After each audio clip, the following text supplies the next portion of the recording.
दोस्तों, learn with Manjulata में आपका स्वागत है। और सबसे पहले आज आपको कार्तिक पूर्णिमा यानी तुलसी पूजा की और गुरु नानक देव की जयंती की और देव दीपावली की और गंगा स्नान की बहुत बहुत शुभकामनाएं। और आज हम उत्पत्ति के नियम के अंतर्गत उत्पत्ति समता नियम को लेकर के आपके सामने उपस्थित हैं। और इससे पहले वीडियो में हमने उत्पत्ति के नियम के अंतर्गत यानी प्रतिफल के नियम के अंतर्गत हमने आपको उत्पत्ति वृद्धि नियम के बारे में बहुत अच्छे से समझाया था कि उत्पत्ति वृद्धि का नियम हमें क्या बतलाता है।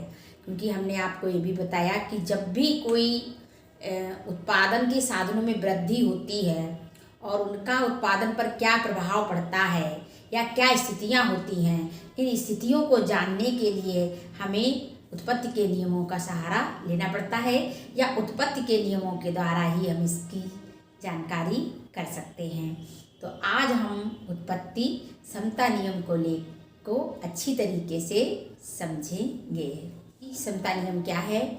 उत्पत्ति समता नियम जो है वो उत्पत्ति वृद्धि नियम की समाप्ति और उत्पत्ति समता नियम का जन्म कैसे होता है। उत्पत्ति वृद्धि नियम की जब समाप्ति होती है और उत्पत्ति ह्रास नियम का जब प्रारंभ होता है तो इसके बीच की जो स्थिति होती है वो कहलाती है उत्पत्ति समता नियम। देखिए, जैसा कि मैंने यहाँ पर लिख भी रखा है, आप लोग देख लीजिए अच्छी तरीके से और इसको समझ लीजिए और अपनी कॉपी पे लिख लीजिए। क्योंकि उत्पत्ति के नियम हमें ये समझाते हैं कि जब उत्पत्ति साधनों को किस अनुपात में मिलाया जाए जिससे न्यूनतम लागत पर अधिकतम उत्पादन की प्राप्ति हो सके। तो आइए हम देख लेते हैं पहले कि उत्पत्ति समता नियम क्या है। देखिए, उत्पत्ति समता नियम का अर्थ उत्पत्ति समता नियम उत्पत्ति वृद्धि नियम तथा उत्पत्ति ह्रास नियम के बीच संक्रमणकालीन अवस्था में लागू होता है। ये प्रतिफल उत्पादन की उस अवस्था को बताता है जब उत्पत्ति के साधनों की अतिरिक्त इकाई के प्रयोग से उत्पादन में आनुपातिक वृद्धि होती है, यानी एमपी मार्जिनल प्रोडक्शन और एवरेज प्रोडक्शन दोनों ही में ही आनुपातिक वृद्धि होती है। जब उत्पादन के उपादानों में वृद्धि करने से कुल उत्पादन में आनुपातिक वृद्धि होती है और सीमांत तथा औसत उत्पादन पूर्ववत रहता है, तब उत्पादन कार्यों को आनुपातिक प्रतिफल या उत्पत्ति समता नियम कहते हैं। इसे लॉ ऑफ कांस्टेंट रिटर्न्स भी कहते हैं। अर्थात जब उत्पादन के साधनों में वृद्धि होती है तब क्या होता है? तब कुल उत्पादन में तो वृद्धि होती है, लेकिन जो आपके औसत उत्पादन होते हैं और सीमांत उत्पादन होते हैं वो पूर्ववत बने रहते हैं। तो इस स्थिति को उत्पत्ति के नियम के अंतर्गत उत्पत्ति समता नियम कहा जाता है। तो आप इसको अच्छी तरीके से उतार लीजिए अपनी कॉपी पे, ताकि मैं इसको बता सकूं कि मार्शल ने इसके बारे में क्या कहा है। इस प्रवृत्ति को मार्शल ने क्या बताया है, या मार्शल ने क्या कहा है उत्पत्ति समता नियम के बारे में। इन्होंने कहा है कि धनोत्पत्ति के कार्यों में जहाँ प्रकृति का पूर्ण प्रभाव होता है और वहाँ उत्पत्ति ह्रास नियम लागू होता है, और जहाँ मानवीय शक्ति का पूर्ण प्रभाव होता है वहाँ उत्पत्ति वृद्धि नियम लागू होता है। इस प्रकार से इन्होंने क्या कहा कि जहाँ प्रकृति पूर्ण रूप से प्रभावी है वहाँ तो उत्पत्ति ह्रास नियम लागू हो। प्रकृति का तो पता ही नहीं है ना कि कब वो क्या करेगी, तो इसलिए वहाँ उत्पत्ति ह्रास नियम लागू होता है। लेकिन जहाँ मानवीय शक्ति का ज़्यादा प्रभाव होता है वहाँ उत्पत्ति वृद्धि नियम लागू होता है। और जहाँ पर यदि वृद्धि और जो ह्रास होता है इनके जो नियम होते हैं इनके प्रभाव में अगर संतुलन होता है, स्थापित हो जाता है, तो इस स्थिति को उत्पत्ति समता नियम कहते हैं। और इन्होंने और ये भी कहा है मार्शल ने कि जहाँ पर उत्पत्ति ह्रास नियम और उत्पत्ति वृद्धि नियम यानी सभी उद्योगों में लागू होता है।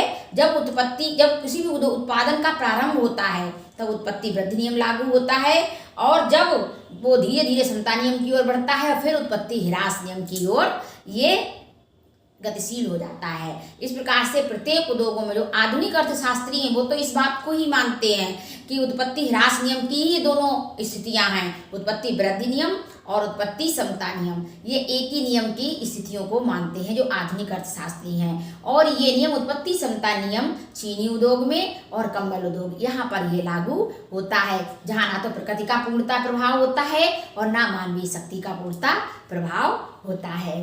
तो इसे हमने जाना कि उत्पत्ति समता नियम क्या है, यानी लॉ ऑफ कांस्टेंट रिटर्न्स क्या है। अब हम इस नियम की व्याख्या के अंतर्गत हम चित्र के माध्यम से और तालिका के माध्यम से इसका और स्पष्टीकरण हम कर देते हैं। अब हम इस नियम की व्याख्या को तालिका के द्वारा समझ लेते हैं कि कैसे। देखिए यल या लेबर, यल का मतलब होता है लेबर यानी श्रम। श्रम की इकाइयाँ क्या हैं, 1 2 3 4 5 हैं, ठीक है। और हमने यहाँ पर क्या किया, 100 200, दूसरी इकाई का प्रयोग किया तो तीसरी का किया तो 300, चौथी का किया तो 400 और पांचवी का किया तो 500।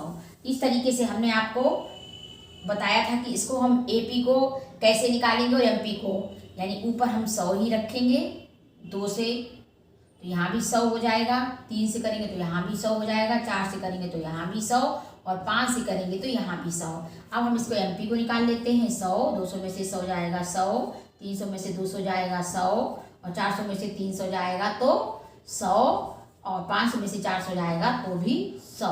इस तरीके से हमने क्या जाना कि एपी और एमपी जो है यहाँ पर बराबर है। देखिए हमने आपको इसके पिछले वीडियो में बताया था उत्पत्ति वृद्धि नियम में कि हम सीमांत प्रोडक्शन से यानी सीमांत उत्पादन से हम जान लेते हैं कि हमारे उत्पादन में क्या परिणाम निकल रहा है या हमारा उत्पादन किस स्थिति की ओर चल रहा है, या तो उत्पत्ति वृद्धि नियम में है या उत्पत्ति समता नियम में है या उत्पत्ति ह्रास नियम में है। तो यहाँ पर देखिए एमपी को देखने से हमें ज्ञात हो रहा है कि उत्पत्ति समता नियम लागू हो रहा है, क्योंकि दोनों ही बराबर हैं। और उत्पत्ति वृद्धि नियम में क्या होता है, ये दोनों ही बढ़ते हैं, यानी कुल तो बढ़ता ही है, एपी भी बढ़ता है और एमपी भी बढ़ता है। तो चलिए हम इसको चित्र के द्वारा समझ लेते हैं।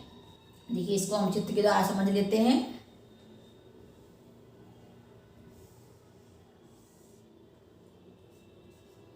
हमने आपको कल भी बताया था, हमने आपको पिछले वीडियो में बताया था कि हम इसकी कैसे हम इसको निकाल लेते हैं। देखिए यहाँ पर 100, 200, 300, 400 और 500। अब देखिए इसमें क्या है, हमारा जहाँ हमारा 100 है, यानी जो 100 है एम, हम इसको ही मानेंगे एपी भी, और क्योंकि एपी बराबर है यहाँ पर एमपी, ठीक है। तो इस प्रकार से हमको ये ज्ञात हो रहा है कि यहाँ पर 100 पर ही एपी और एमपी दोनों ही 100 पर ही हैं, क्योंकि उत्पत्ति के साधनों में जैसे जैसे वृद्धि की जा रही है तो कुल उत्पादन तो बढ़ रहा है, लेकिन हमारा सीमांत उत्पादन और हमारा औसत उत्पादन दोनों में ही वृद्धि नहीं हो रही है, जैसा कि इस चित्र के द्वारा हमें दिखाई दे रहा है कि जैसे चाहे हम 1 का प्रयोग करें, चाहे 2 का करें, चाहे 3 का, चाहे 4 का, जैसे जैसे हम उत्पादन के साधनों की इकाइयों में वृद्धि कर रहे हैं, लेकिन हमारा औसत उत्पादन और हमारा सीमांत उत्पादन में कोई भी वृद्धि नहीं हो रही है। तो इस प्रकार से हमको ये समझ में आ रहा है कि यहाँ उत्पत्ति समता नियम लागू हो रहा है। जिस अनुपात में उत्पादन के साधनों को बढ़ाया जा रहा है, उसी अनुपात से औसत उत्पादन और सीमांत उत्पादन में भी परिवर्तन हो रहा है, किंतु उत्पादन की दर स्थिर है। इस प्रकार से जहाँ पर उत्पादन की दर स्थिर रहती है उस स्थिति को उत्पत्ति समता नियम कहा जाता है।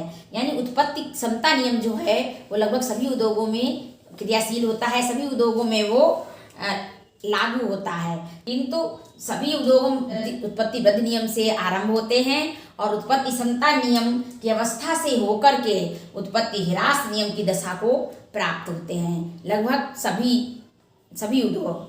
और ये जो नियम है वो व्यवहारिकता की दृष्टि से बहुत ही अत्यधिक महत्वपूर्ण है, और ये जो साधन होते हैं उनके कुशल या अनुकूलतम संयोजन की ओर संकेत करता है, और साथ ही साथ उत्पादन नीतियों के निर्माण में भी पथ प्रदर्शन का कार्य करता है। ये उत्पत्ति समता नियम लगभग सभी उद्योगों में ये अवश्य लागू होता है। यानी उत्पत्ति वृद्धि नियम से प्रारंभ होकर उत्पत्ति समता नियम की अवस्था से होकर, उत्पत्ति समता नियम की अवस्था से होकर ये उत्पत्ति ह्रास नियम की दशा को प्राप्त होता है। और ये नियम व्यवहारिकता की दृष्टि से अत्यधिक महत्वपूर्ण है और उत्पादनों के अनुकूलतम संयोजन की ओर संकेत करता है। साथ ही साथ उत्पादन नीतियों के निर्माण में भी पथ प्रदर्शक का कार्य करता है। तो इस प्रकार से हमने जाना कि उत्पत्ति समता नियम क्या है। तो आप लोग बिल्कुल अच्छे से समझ गए होंगे कि उत्पत्ति समता नियम क्या है। लो, मेरा माइक भी टूट गया, वैसे भी बेकार सा था और टूट गया। तो अब आप लोगों ने जाना कि उत्पत्ति समता नियम क्या है। तो आप लोग बिल्कुल अच्छे से तरीके से समझ गए होंगे। अब अगले वीडियो में हम आपको उत्पत्ति ह्रास नियम के बारे में विस्तार से समझाएंगे। तब तक के लिए हमारे साथ बने रहिए, पढ़ते रहिए, बढ़ते रहिए, खूब तरक्की करिए और इसको अपनी कॉपी पे अच्छी तरीके से तैयार कर लीजिए, यानी लिख लीजिए। और अंत में मेरी फिर वही पुरानी रिक्वेस्ट कि हमारे वीडियो को ज़्यादा से ज़्यादा शेयर करें, लाइक करें, सब्सक्राइब करें और कमेंट करें। नमस्कार।